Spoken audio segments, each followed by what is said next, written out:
श्री गुरुवे नमः।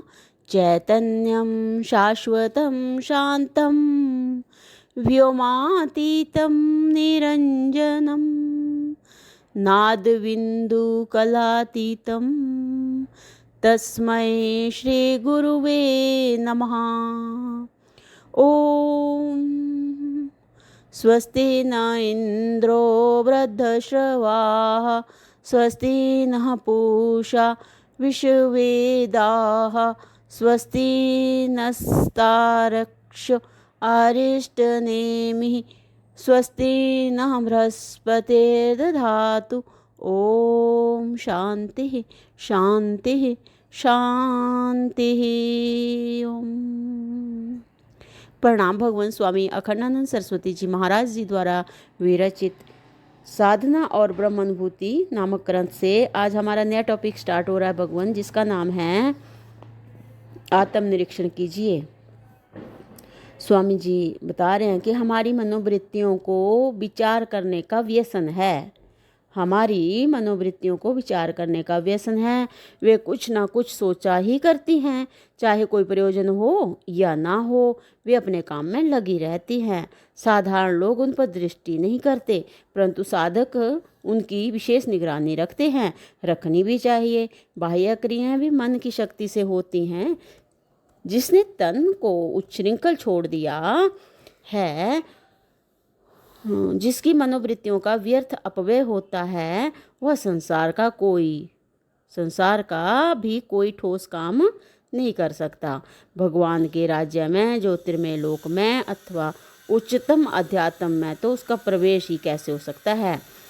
कोई भी काम करना हो, पहले मनोवृत्तियों को नियंत्रण करना होगा, उसे अभिलषित दिशा में एक और लगाना होगा। बिखरी हुई शक्तियों से हम कोई काम पूरा करने की आशा कैसे कर सकते हैं। बिखरी हुई शक्तियों से हम कोई काम पूरा करने की आशा कैसे कर सकते हैं।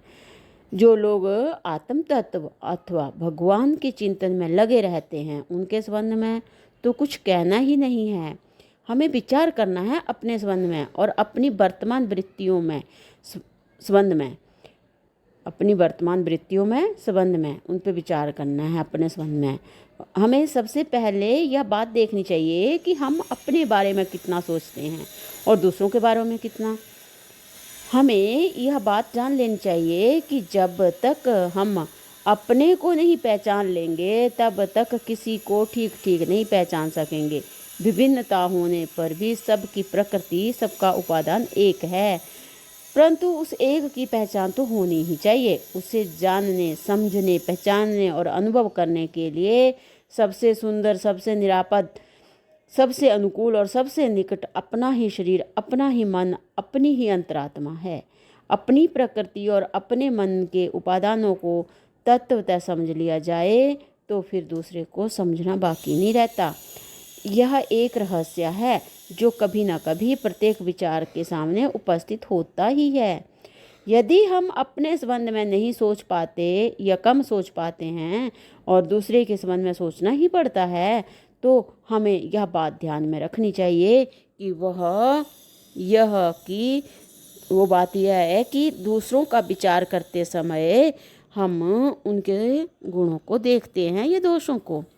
ये बात जो है वो हमें अपने विचार में ध्यान में रखनी चाहिए कि जब हम विचार कर रहे हैं तो भी जब हम दूसरे का विचार कर रहे हैं तो भी उनके दोषों का विचार कर रहे हैं, गुणों को देखते हैं या उनके दोषों को देखते हैं।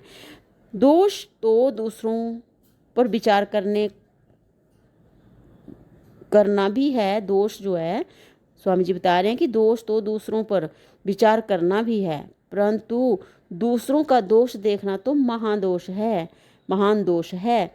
जिस वस्तु का चिंतन होता है हृदय पर, उसके संस्कार पड़ते हैं और धीरे धीरे वे दोष हमारे अंदर आने लगते हैं। चाहे पहले उनका रूप बहुत ही सूक्ष्म हो और वे ना जान पड़ें, तथापि एक ना एक दिन वे बढ़कर तरंग से समुद्र हो जाते हैं। वास्तव में तो हमारे अंदर इतने दोष हैं कि हमें दूसरों के दोषों पर विचार करने का, दृष्टि डालने का अवसर ही नहीं मिलना चाहिए। किसी के दोष देखने पर हमें क्या अधिकार, किसी के दोष देखने का हमें क्या अधिकार। हम किसी के दोषों पर विचार करने वाले न्यायाधीश तो हैं नहीं। इसके विपरीत गुणों के चिंतन से हमारे अंदर गुणों का विकास होता है, पवित्रता आती है, प्रसन्नता मिलती है और शांति का अनुभव होता है। आजकल जो संसार में अधिक उद्वेग तथा अशांति के दर्शन होते हैं, उनके कारणों में परदोष दर्शन का मुख्य स्थान है। तो भगवान इससे आगे जो है वो हम आगे अगले सत्संग में कंटिन्यू करते हैं। प्रणाम भगवान। ओम शांति शांति शांति। ओम।